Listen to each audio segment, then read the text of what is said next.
Welcome, welcome, welcome, beautiful soul. Today's episode is for the woman who has quietly wondered, why is foreplay turning me off instead of turning me on? And what if the reason traditional foreplay hasn't been working for you is not because something is wrong, but because your body doesn't feel safe?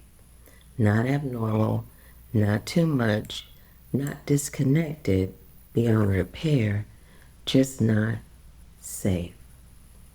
Most conversations about foreplay tend to focus on what to do, how to do it, how to turn it on, build arousal, how to get in the mood. But what really needs to be talked about more is, does your body feel safe enough to open and receive intimacy? If you have ever quietly wondered, so how do I approach sex and intimacy in a way that actually feels safe? Today, we're talking about something that could completely change your experience. We're talking about nervous system-led intimacy. This is not a technique. This is not performance, but as a trauma-informed process for creating safety in the body, before, during, and even outside of physical touch. Welcome to Checked In, Reclaiming Intimacy from the Inside Out. I'm your host, your guide, Dr. Tabitha Taylor. I'm a trauma therapist, sex therapist, and intimacy coach. But more than that, I'm a woman who deeply understands that the path back to ourselves is a gentle one. There's nothing you need to do or prove here. Just being here is enough. I want to start with redefining foreplay, because this is the reframe that can shift everything. What happens right before sex or leading up to sex is how we tend to think about foreplay. But foreplay is not a checklist. It's not a warm-up routine. It's not something you rush through to get to the good part, the main event. What if instead we think about foreplay as the process of helping the body feel safe enough to receive pleasure? I want you to really let that land. Because if your body doesn't feel safe, no amount of touch, no amount of effort, no amount of trying to get in the mood is going to override feeling unsafe. And here's the deeper truth. Foreplay starts long before touch. It starts in how you feel emotionally, how safe you feel in the relationship, how regulated is your nervous system, how much pressure you're carrying, how present you are in your body. For so many women, especially those with past trauma or anxiety around intimacy, traditional foreplay can actually feel activating, not connecting and opening, but tense, pressured, disconnected, and here's why. Traditional foreplay assumes all women's bodies respond the same way to the same touch, or get turned on in the same kind of way. It's often rushed. It assumes your body is already available and it just needs the right move. If we only focus on strategy, we skip emotional safety. It moves towards a goal. And for many women, traditional foreplay can feel like expectation instead of an invitation. So instead of your body softening and relaxing into receiving, it might brace itself, go numb, overthink, or go into performance mode. And then you might think, why can't I just relax? Why can't I get into it? Why does this feel so much like pressure? But your body isn't working against you. Your body is actually protecting you. And protection is not the enemy of intimacy. It's information.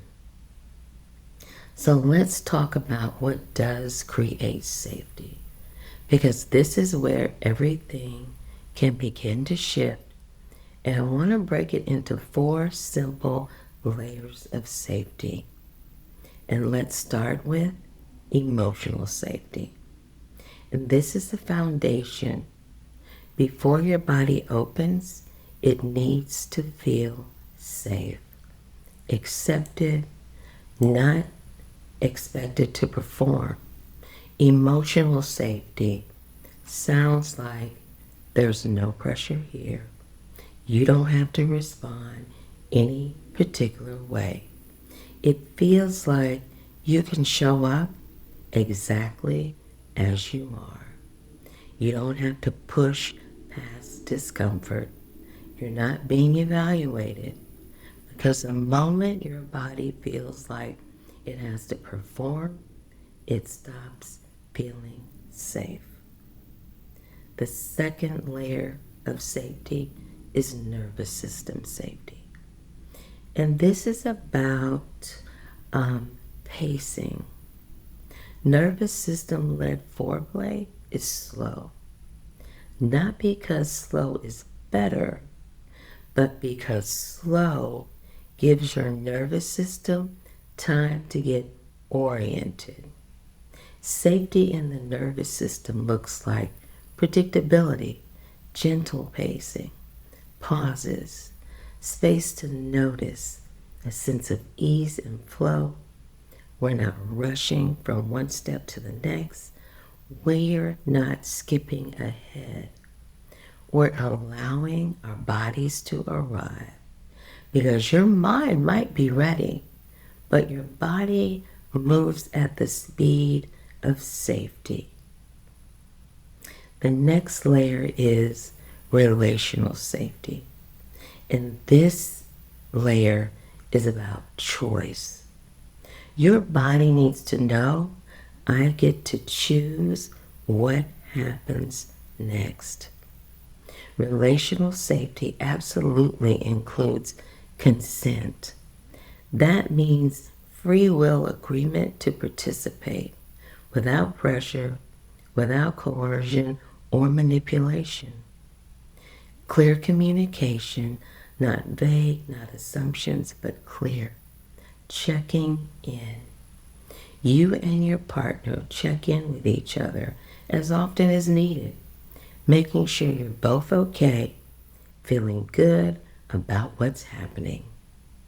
And it's the freedom to say no, to say not yet. Slow it down just a minute without things turning into being a problem or activating, and not just going along to get along, because then safety is over. It's the freedom to be continuously. Real safety can't be assumed. It's co-created. The last layer I want to talk about is sensory safety. This is where touch comes in, but differently. Instead of jumping into sexual touch, we can start with a neutral or non-sexual touch. Touching hands, arms, shoulders, the back, sitting close together, closer together, letting the body get acclimated to closeness and connection, letting sensations build slowly, letting your system say, I like this. This is okay. This feels good. I can stay here. I want more. Because when touch escalates too quickly, the body can interpret it as pressure instead of connection. And just in case you're wondering if any of this applies to long-term couples, the answer is yes. The truth is, history doesn't automatically equal safety. In fact, over time, couples can build patterns that feel familiar but not necessarily safe, present, or connected.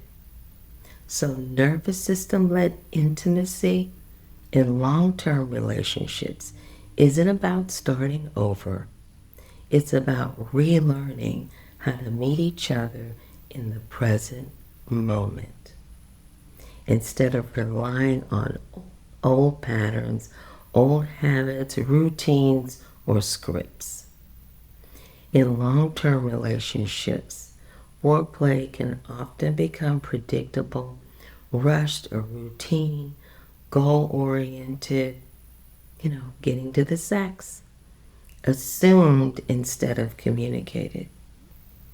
Nervous system-led intimacy becomes, we slow down enough to make sure this is still the safe and wanted and mutual now. Not 5 years ago. Not based on old habits and routines, but now. What's happening now? It isn't about doing more. It's about disrupting autopilot, removing pressure, restoring choice, slowing down, rebuilding trust and safety in the body. And this turns intimacy from something that's expected into something that's co-created moment by moment. If you take nothing else away from this episode, let's take this away. Foreplay is not about what you do to turn on. It's about helping your body feel safe enough to turn on, to open and to receive intimacy. Oh, honey, this is a game changer. Because now you're not trying to create a reaction. You're creating an environment. And from that safe space, arousal becomes something that naturally emerges, not something you force. When your body feels safe, your body will open. This is what it means to let the body lead. Before we leave, let me give you something incredibly simple. We can begin with something you can use on your own or even before intimacy. It's a breath and body anchoring practice. Wherever you are, just begin by noticing your breath. No need to change it, just notice. Feel the inhale come in through your nose and exhale leave your body. Now gently deepen the breath just a little. Inhale, slow and steady. And exhale, even slower. As you breathe, bring your attention into your body, not your thoughts, your body. Maybe notice the weight of your body where you're sitting, your feet on the ground, the rise and fall of your chest. And as you stay with your breath, gently ask, can I let my body be here just as it is? No fixing, no changing, no trying to feel something different. Just breathing and allowing. If your mind wanders, it's okay. Just come back to your breath. Inhale, exhale, and as you do this, you're sending a message to your nervous system. I'm here. I'm safe enough in this moment. Even if it's just a little bit. Because safety doesn't have to be all or nothing. It can start one breath at a time. And this is where intimacy begins with safety. If intimacy has ever felt rushed, pressured, disconnected, confusing, I want you to know there is another way. And it's a gentle way. A way that honors your body, respects your pace, and it starts with feeling safer. Because when safety is present, connection deepens, pleasure expands, and intimacy becomes something you can actually receive, not just move through. So until I see you next time, honor your body, go gently. If this episode spoke to your heart, be sure to subscribe so you don't miss what's next. I'm Dr. Tabitha Taylor. I'll meet you right here next time as we continue reclaiming intimacy from the inside out. I'll see you then.